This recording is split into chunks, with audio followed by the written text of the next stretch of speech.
Hey kids, it's time to get into some rock and roll on the ukulele. And that old school rock and roll finger trick is what I call it. It's this thing.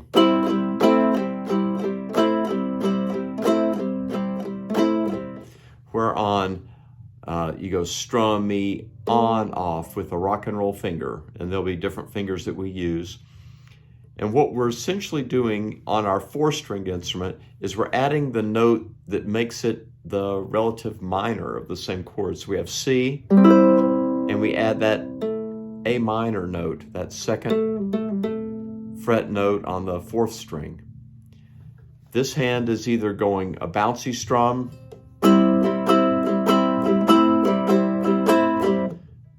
or straight strumming. 1 and 2 and 1 and 2 and.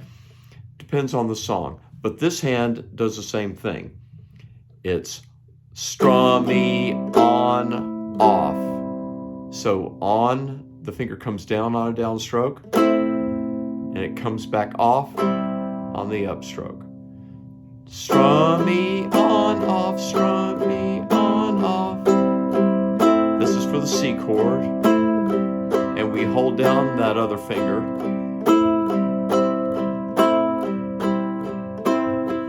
Okay. For the F chord, we have our F chord. We're going to add our ring finger in on that note that makes it a D minor chord. We're adding the 2nd note, 2nd fret note on the 3rd string. We have an F chord, and that string is open, and this finger's going to come in, on and off. Same deal. So strum me on off, strum me on off, strum me on off.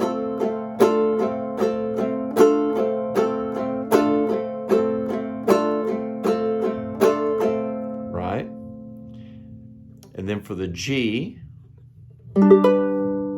this is going to demand we use our pinky.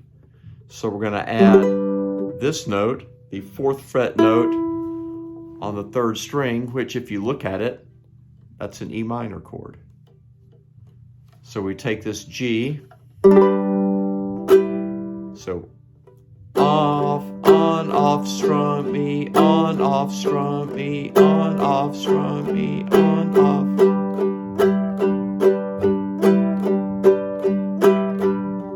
So for the full rock and roll progression in the key of C, we would go C on off, and the F on off, G on off, C.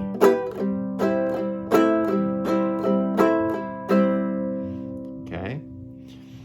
So that's the idea. We've got one digit on this hand that's adding a note to an existing chord. In some cases, it covers up a note that we've got fretted, like in the G. We're covering up that finger, that guy, but we're going to let him stay because we're going to come right back to it.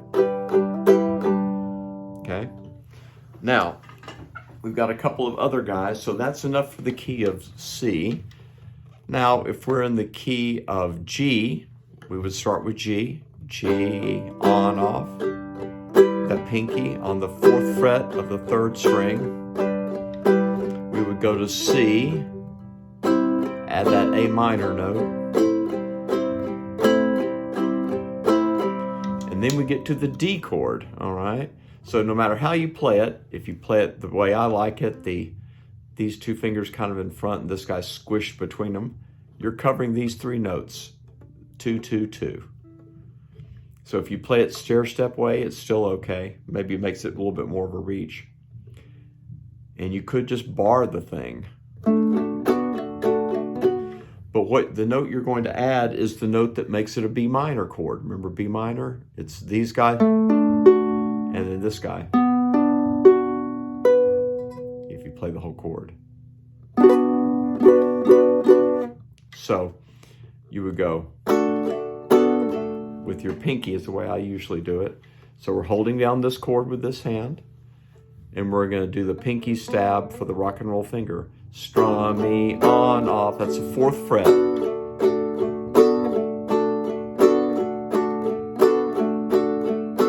You could do it with a bar.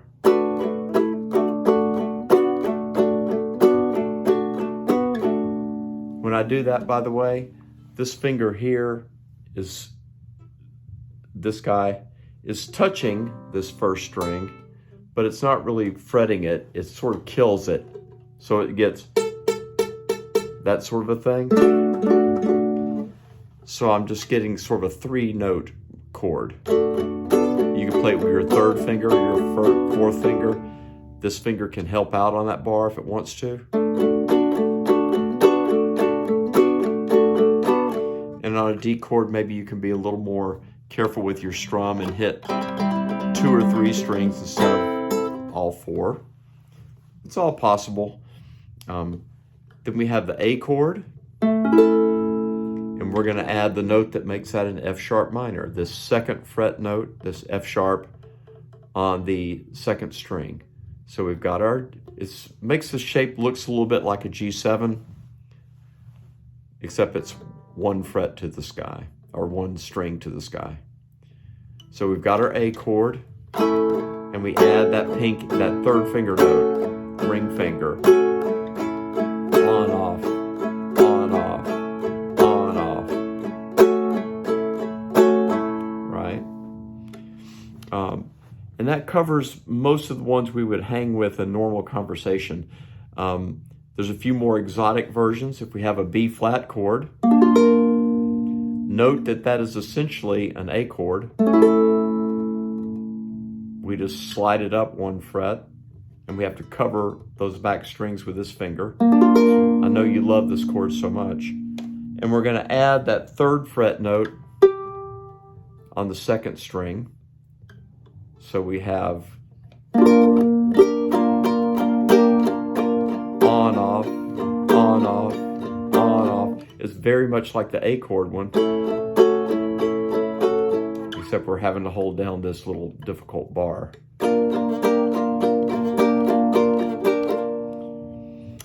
For E7, you know, you would have to add some crazy note. What I would do on E is I would do that bar trick on the 4th fret. Try to get your finger a little bit like that. So you kill that string. And again, be ginger with your right hand. And so you're going to go from the 4th fret to the 6th fret. You're going to add that 6th fret note on the 4th string. And it works with lower high strung instruments. It's okay.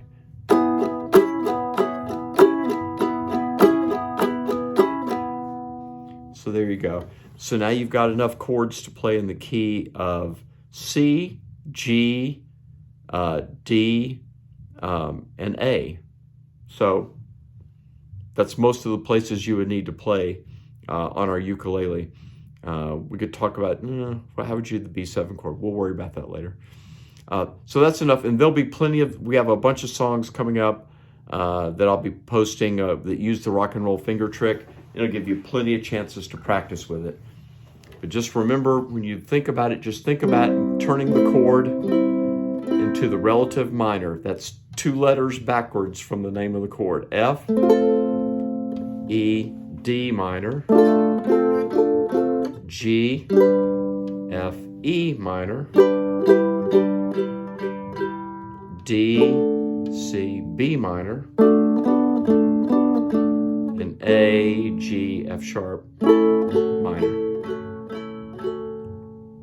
B flat, by the way, B flat, A, G minor. Remember G minor? So it's pretty cool the way that works on an instrument. Give it a try, and there'll be some songs coming up for you to play with on it.